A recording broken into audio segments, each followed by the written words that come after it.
શહેરના હરિનગર બ્રિજથી ગોત્રી હોસ્પિટલ તરફ જતા માર્ગ પર ગુજરાત એનર્જી ટ્રાન્સમિશન કોર્પોરેશન દ્વારા કેબલ નાખવાની કામગીરી દરમિયાન આજે સાંજે ટ્રાફિક જામ સર્જાયો હતો। માર્ગનો એક ભાગ બંધ રાખવામાં આવતા વાહન ચાલકો અટવાયા હતા।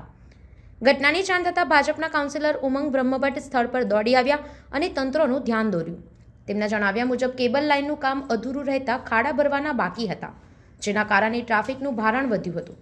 ડેપ્યુટી કમિશનરે ખાતરી આપી છે કે જે જેટકો સાથે સંકલન કરીને કામગીરી વહેલી તકે પૂર્ણ કરવામાં આવશે અને ટ્રાયલ બાદ માર્ગ સંપૂર્ણ ખુલ્લો કરવામાં આવશે। મારી સાથે કોર્પોરેશનના અધિકારીઓ પણ છે। અત્યારે જીએમઈઆરએસ ની સામેનો જે રસ્તો છે ત્યાં આગળ એક તરફ જેટકોનું કામ છે, બીજી તરફ પાણીની લાઈન માટેની પાઇપો ઉતરી રહી છે અને ટ્રાયલ પીટ માટે પાણીની પાઇપો ઉતરી રહી છે, એના માટે એક તરફનો રસ્તો બંધ કર્યો છે।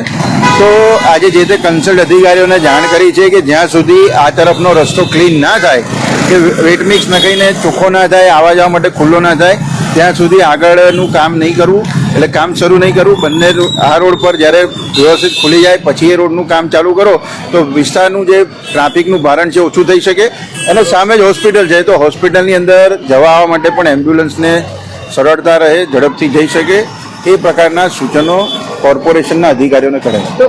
સંવાદદાતા સાથે અભિપ્રાય ન્યૂઝ વડોદરા। આવા જ વધુ સમાચારો જોવા માટે સબસ્ક્રાઇબ કરો અમારી યુટ્યુબ ચેનલને અને જોડાયેલા રહો ફેસબુક, ઇન્સ્ટાગ્રામ અને ટ્વિટર પર।